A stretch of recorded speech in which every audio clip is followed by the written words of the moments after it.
السلام علیکم ورحمۃ اللہ۔ ترجمہ تفسیر القرآن الکریم،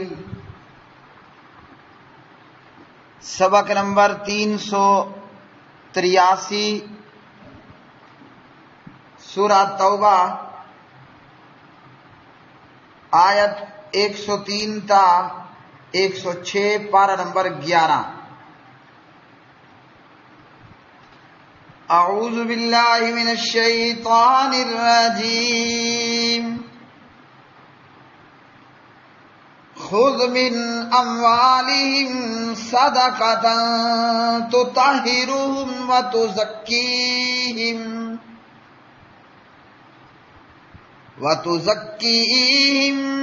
بہا وصل علیہم ان صلاتک سکن لہم واللہ سمیع علیم۔ الم یعلموا ان اللہ هو یقبل التوبۃ عن عبادہ ویأخذ الصدقات وَأَنَّ اللَّهَ هُوَ التَّوَّابُ الرَّحِيمُ۔ وَقُلِ اعْمَلُوا فَسَيَرَى اللَّهُ عَمَلَكُمْ وَرَسُولُهُ وَالْمُؤْمِنُونَ وَسَتُرَدُّونَ إِلَى عَالِمِ الْغَيْبِ وَالشَّهَادَةِ فَيُنَبِّئُكُم بِمَا كُنتُمْ تَعْمَلُونَ۔ وَآخَرُونَ مُرْجَوْنَ لِأَمْرِ اللَّهِ إِمَّا يُعَذِّبُهُمْ وَإِمَّا يَتُوبُ عَلَيْهِمْ وَاللَّهُ عَلِيمٌ حَكِيمٌ۔ ان کے مالوں سے صدقہ لیجئے، اس کے ساتھ آپ انہیں پاک کریں اور انہیں صاف کریں اور ان کے لیے دعا کیجئے۔ بے شک آپ کی دعا ان کے لیے باعث سکون ہے، اور اللہ تعالیٰ سب کچھ سننے والا، سب کچھ جاننے والا ہے۔ کیا انہوں نے نہیں جانا کہ بے شک اللہ تعالیٰ ہی اپنے بندوں کی توبہ قبول کرتا اور صدقے لیتا ہے، اور یہ کہ بے شک اللہ تعالیٰ ہی ہے جو بہت زیادہ توبہ قبول کرنے والا، نہایت رحم کرنے والا ہے۔ اور کہہ دیجئے تم عمل کرو، پس ان قریب اللہ تعالیٰ تمہارا عمل دیکھے گا، اور اس کا رسول اور ایمان والے بھی، اور ان قریب تم ہر پوشیدہ اور ظاہر بات کو جاننے والے کی طرف لوٹائے جاؤ گے، تو وہ تمہیں بتائے گا جو کچھ تم کیا کرتے تھے۔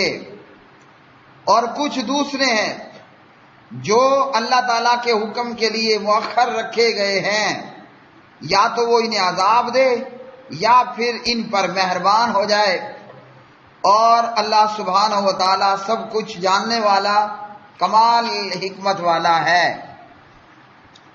خود آپ لیجئے، من اموالہم ان کے مالوں میں سے، صدقۃ صدقہ، تطہرہم آپ پاک کریں انہیں، وتزکیہم اور تزکیہ کریں ان کا، بہا اس کے ذریعے سے، وصلی اور دعائے رحمت کیجئے، علیہم ان کے حق میں، انا بلا شبہ صلاتک آپ کی دعا، سکنن تسکین ہے، لہم ان کے لیے، واللہ اور اللہ تعالیٰ سمیع خوب سننے والا، علیم خوب جاننے والا ہے۔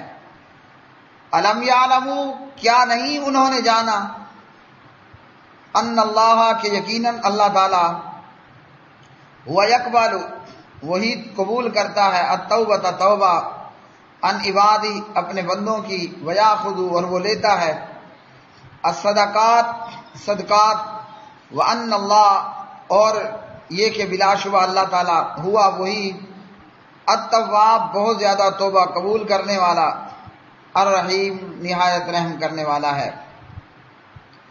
وقل اور کہہ دیجئے اعملوا تم عمل کرو، فسیر اللہ بس ان قریب دیکھے گا اللہ تعالیٰ عملکم تمہارے عمل کو، ورسولہ اور اس کا رسول، والمؤمنون اور مومن، وستردون اور ان قریب تم لوٹائے جاؤ گے، الی اس کی طرف، عالم جو جاننے والا ہے، الغیب چھپی، والشہادہ اور کھلی، فینبئکم پھر وہ خبر دے گا تمہیں، بما ساتھ ان کے جو کنتم تھے تم تعملون عمل کرتے۔ وآخرون اور کچھ دوسرے لوگ بھی ہیں، مرجون کہ مؤخر کر دیا گیا ہے ان کو، لامر اللہ اللہ کے حکم میں، یعنی حکم ربی کے انتظار میں، اما یا تو یعذبہم وہ سزا دے گا انہیں، و اما اور یا یتوب وہ متوجہ ہوگا علیہم ان پر، واللہ اور اللہ تعالیٰ علیم خوب جاننے والا، حکیم بڑا حکمت والا ہے۔ پیارے بھائیوں اور میرے بہنوں، آج کا سبق قرآن مجید فرقان حمید کی یہ آیات بینات، اللہ رب العالمین نے اپنے پیغمبر کو اس آیت میں یہ بتایا ہے کہ جن لوگوں کی توبہ قبول ہو چکی، آپ ان کے صدقات کو جب وہ دینے کے لیے آئیں تو قبول کر لیں، لے لیں، اور ساتھ میں ان کے لیے استغفار بھی کریں، ساتھ میں ان کے لیے استغفار بھی کریں، ان کے لیے آپ دعائے رحمت بھی کریں۔ واقعہ یہ کہ نبی علیہ السلام نے ایسے لوگوں کے صدقات قبول کرنے سے انکار کر دیا تھا، تو اس پر اللہ نے ان لوگوں کے متعلق اس آیت میں حکم دیا کہ جن کی توبہ قبول ہو گئی ان کے صدقات بھی لیجئے اور اس میں ان کے لیے دعائے رحمت بھی کیجئے۔ جن لوگوں نے اپنے گناہ کا اعتراف کر لیا اور اسی طرح دیگر جو بھی صدقہ دینے والے ہوں تو تمام کے لیے کیا کرنا ہے، صدقات وصول بھی کرنے ہیں اور زکوٰۃ صدقات دینے والوں کے لیے دعا بھی کرنی ہے۔ زکوٰۃ ارکان اسلام میں سے ایک رکن ہے۔ پیارے نبی علیہ السلام نے فرمایا بنی الاسلام علی خمس، اسلام کی بنیاد 5 ارکان پر رکھی گئی ہے، ان میں سے ایک زکوٰۃ بھی ہے۔ سونا ہے، چاندی ہے، روپے پیسہ ہے، کھیت کھلیان ہیں، جانور ہیں، ان تمام چیزوں پر شریعت نے زکوٰۃ رکھی ہے اپنے نصاب کو پہنچنے پر، سال پورا ہونے پر۔ تو جو بھی زکوٰۃ دینے آئے ان کی زکوٰۃ بھی وصول کرنی ہے، جو مومن مسلمان اور جو گنہگار جن کی توبہ قبول ہوئی زکوٰۃ بھی وصول کر لینی ہے اور دعائے رحمت بھی کرنی ہے۔ اب بعض لوگوں کو یہ شبہ ہوا کہ زکوٰۃ کی وصولی کا کام تو نبی علیہ السلام کا تھا، جب پیارے نبی علیہ السلام کی وفات ہو گئی تو ان لوگوں نے ابو بکر صدیق رضی اللہ تعالی عنہ کو زکوٰۃ دینے سے انکار کر دیا، مگر ان کی یہ تعویل درست نہیں تھی، اس لیے حضرت ابو بکر رضی اللہ تعالی عنہ نے تلوار نکال لی اور اس وقت تک گردنیں کاٹتے گئے جب تک کہ وہ خلیفہ کو زکوٰۃ ادا کرنے پر تیار نہ ہو گئے۔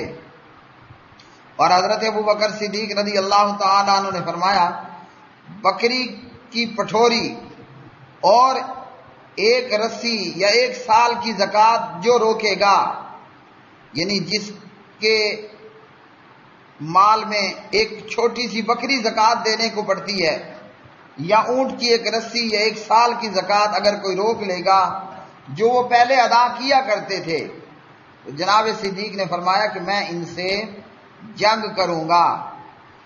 تو اس آیت سے یہ معلوم ہوا کہ جب بندہ اپنے مال کی زکوٰۃ دیتا ہے تو 2 چیزیں حاصل ہوتی ہیں، ایک تو یہ کہ یہ زکوٰۃ مال کی طہارت اور خود اپنے بندے کی اپنی طہارت کا سبب بن جاتی ہے۔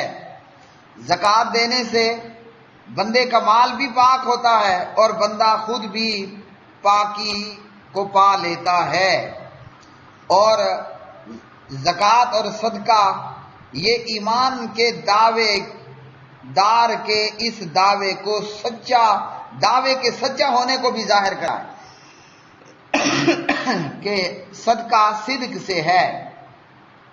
صدقہ کو اس لیے صدقہ کہتے ہیں کہ یہ ایمان کا دعویٰ کرنے والے کے ایمان کے سچا ہونے کو ظاہر کرتا ہے۔ اب نبی علیہ السلام سے کہا گیا ان کے لیے دعا کریں۔ صلاۃ کا معنی نماز بھی ہے اور دعائے رحمت بھی ہے۔ تو پیارے نبی علیہ السلام کو حکم ہوا کہ آپ ان کے لیے زکوٰۃ جو دینے آئیں دعا کریں، جیسا کہ نبی علیہ السلام دعا کرتے، اور نبی علیہ السلام نے ابو اوفا کے زکوٰۃ لانے پر دعا دی، اللہم صلی علی آل ابی اوفا، اے اللہ ابو اوفا کی آل پر اپنی رحمت فرما۔ اور اسی طرح اللہ کی راہ میں مال دینا تو اس سے بھی بندے کے گناہ مٹ جاتے ہیں اور بندے کا مال پاک ہوتا ہے، اور اسی طرح اللہ تعالیٰ اس مال خرچ کرنے کا بدلہ دنیا آخرت دونوں جگہوں میں دیتا ہے، بلکہ قیامت کے دن تو صدقہ دینے والا اپنے صدقے کے سائے میں ہوگا، صدقہ دینے والا اپنے صدقے کے سائے میں ہوگا۔ اور اس میں بھی کوئی شک نہیں ہے کہ صدقہ ایک نیکی ہے، اور بندے کی قبر میں یہ نیکیاں ایک خوبصورت نوجوان کی شکل میں آئیں گی، اور یہ نیکیاں ایک خوبصورت لباس والے کی شکل میں آئیں گی، اور یہ نیکیاں ایک خوبصورت نوجوان جو کہ اچھی خوشبودار خوشبو والا ہوگا اس کی شکل میں آئیں گی۔ اور اسی طرح ترمذی کی روایت 662 کے اندر ابو ہریرہ رضی اللہ عنہ روایت کرتے ہیں، نبی علیہ السلام نے فرمایا بے شک اللہ تعالیٰ صدقہ قبول کرتا ہے، اور یہ صدقہ اللہ تعالیٰ اپنے دائیں ہاتھ میں لے لیتا ہے، یہ صدقہ اپنے دائیں ہاتھ سے لیتا ہے، پتہ چلا اللہ کا ہاتھ بھی ہے۔ اور دیگر حدیث مطابق اللہ کے 2 ہاتھ ہیں، اور دونوں کے دونوں رائٹ ہینڈ ہیں، دائیں ہاتھ ہیں۔ تو اللہ تعالیٰ صدقہ قبول کرتا ہے اور اسے اپنے سیدھے ہاتھ سے لیتا ہے، پھر اللہ تعالیٰ اس صدقے کی نشو و نما کرتا ہے، اللہ اس کو پالتا ہے، جس طرح کوئی شخص اپنے گھوڑی کے بچے کو پالتا ہے، یہاں تک کہ اگر کسی نے ایک لقمہ بھی اللہ کی راہ میں دیا، سبحان اللہ، تو وہ اللہ کے ہاتھ میں پرورش پاتے پاتے پلتے پلتے اود پہاڑ کے برابر ہو جاتا ہے، وہ اللہ کے ہاتھ میں پلتے پلتے نشو نما پاتے پاتے اود پہاڑ برابر ہو جاتا ہے۔ حالانکہ دیا کتنا تھا؟ دیا صرف ایک لقمہ تھا۔ تو ہم سب کو چاہیے کہ فرضی زکوٰۃ ہے، سونا ہے، چاندی ہے، پیسہ ہے، اسی طرح کھیت کھلیان عشر ہے، جانوروں کی زکوٰۃ ہے، خوشی خوشی اللہ کی راہ میں اپنا مال خرچ کریں اور زکوٰۃ دیں، اور زکوٰۃ کے علاوہ بھی فی سبیل اللہ خرچ کریں۔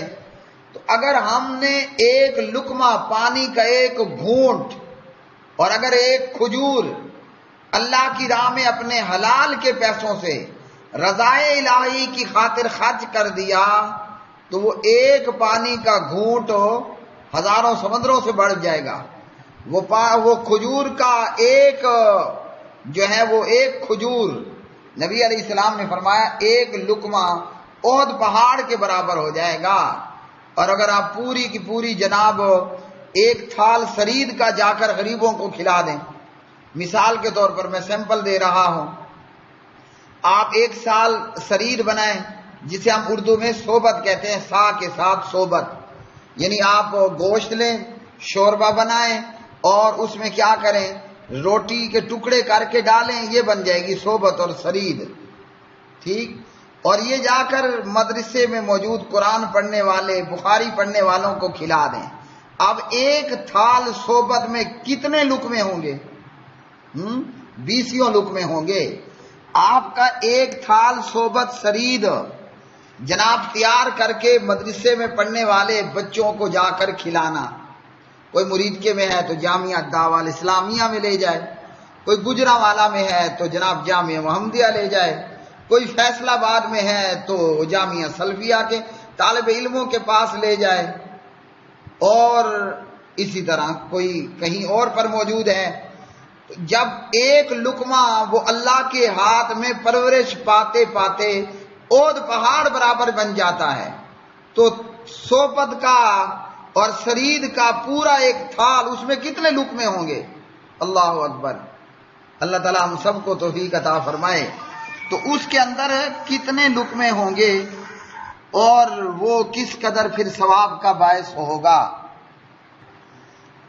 تو ہمیں بھی چاہیے کہ ہم اللہ کی راہ میں خرچ کریں۔ اب یہ خرچ کرنا فرضی ہو یا نفلی ہو، انشاءاللہ جو ہم خرچ کریں گے اللہ اپنے سیدھے ہاتھ میں لیتا ہے، اور اسے پال پال کے، پال پوس کے، اور اس کی نشو نما کر کے وہ ایک لقمہ احد پہاڑ برابر بن جاتا ہے۔ پھر فرمایا کہ تم عمل کرو، یعنی جن لوگوں سے غلطیاں ہوئیں، جہاد سے پیچھے رہ گئے، منافق تھے، توبہ تائب ہو گئے، تو فرمایا کہ جو ہو گیا وہ تو ہو گیا نا، اب توبہ کر لی ہے، اب آئندہ کے لیے عمل کرو۔ جہاد میں جانا ہو تو جی نہیں چرانا، اللہ کی راہ میں خرچ کرنا ہو تو جی نہیں چرانا، آئندہ عمل کرو، آگے کی کارگزاری آگے کے اعمال پر ہے۔ اچھا کرو گے تو اللہ تعالیٰ بھی دیکھ رہا ہے، پیغمبر بھی اس کے سامنے ہے، مومنین کے بھی معاملہ سامنے ہے۔ اب اس آیت سے بعض جاہلوں اور مشرکوں نے یہ کہا کہ رسول عالم الغیب ہے اور فلاں فلاں عالم الغیب ہے، تو ایسا ہرگز نہیں ہے۔ جب رسول زندہ ہیں، اپنے ارد گرد لوگوں کے حالات ان کی آنکھوں کے سامنے ہیں، جیسے ہم سب کے سامنے ہیں، ہم زندہ ہیں۔ جو لوگ زندہ ہیں وہ دیکھ رہے ہیں کرنے والا کیا کر رہا ہے، تو رسول عالم الغیب ہرگز نہیں۔ اس لیے اللہ تعالیٰ نے ایسے لوگوں کا رد کر دیا کہ فرمایا کہ ان قریب تم ظاہر اور پوشیدہ جاننے والے کی طرف لوٹائے جاؤ گے۔ تو اللہ نے یہاں عالم الغیب و شہادہ کہہ کر بتا دیا کہ غیب کا علم رکھنے والا صرف اللہ ہے۔ یہاں یہ نہیں دیکھا جاتا، بس اپنے مطلب کی لے کر بقایا کو چھوڑ دیا جاتا ہے۔ اور نبی علیہ الصلوۃ والسلام نے فرمایا ایمان والوں کے تعلق سے، صحابہ کرام کے تعلق سے، فرمایا انتم شہداء اللہ فی الارض، اور اسی طرح فرمایا المؤمنون شہداء اللہ فی الارض۔ سنن نسائی کتاب الجنائز حدیث نمبر 1934 1935، صحیح بخاری کتاب الجنائز حدیث نمبر 1367۔ فرمایا کہ تم زمین میں اللہ تعالیٰ کے گواہ ہو۔ اور اسی طرح آپ صلی اللہ علیہ وسلم نے ایک جنازے کے گزرنے پر لوگوں کی اچھی تعریف اور دوسرے کے گزرنے پر لوگوں کو اس کی برائی کرتے ہوئے سنا، یعنی صحابہ نے کہا بڑے چنگے بندے کا جنازہ جا رہا ہے، اور دوسری میت پر کہا کہ بڑے گندے برے بندے کا جنازہ جا رہا ہے۔ تو پیارے نبی علیہ السلام نے فرمایا جس کی تم نے تعریف کی ہے وہ جنتی ہے، اس کے لیے جنت کی بشارت، اور جس کی برائی کی اس کے لیے آگ ہے، جہنم ہے۔ فرمایا مومن زمین میں اللہ کے گواہ ہیں، یعنی جو ہم آنکھوں دیکھا مشاہدہ کریں، جو ہم دیکھ رہے ہیں اور دیکھتے ہیں۔ ان آیات کا یہ مطلب نہیں کہ نبی علیہ السلام عالم الغیب ہیں یا کوئی اور عالم الغیب، اس لیے اللہ نے مشرکوں کا منہ بند کر دیا وَسَتُرَدُّونَ إِلَىٰ عَالِمِ الْغَيْبِ وَالشَّهَادَةِ کہہ کر کہ ان قریب جو ہے وہ تم ہر پوشیدہ اور ظاہر بات کو جاننے والے کی طرف لوٹائے جاؤ گے۔ پتہ چلا کہ عالم الغیب والشہادہ وہ صرف اللہ وحدہ لا شریک ہے۔ وآخر دعوانا الحمد للہ رب العالمین۔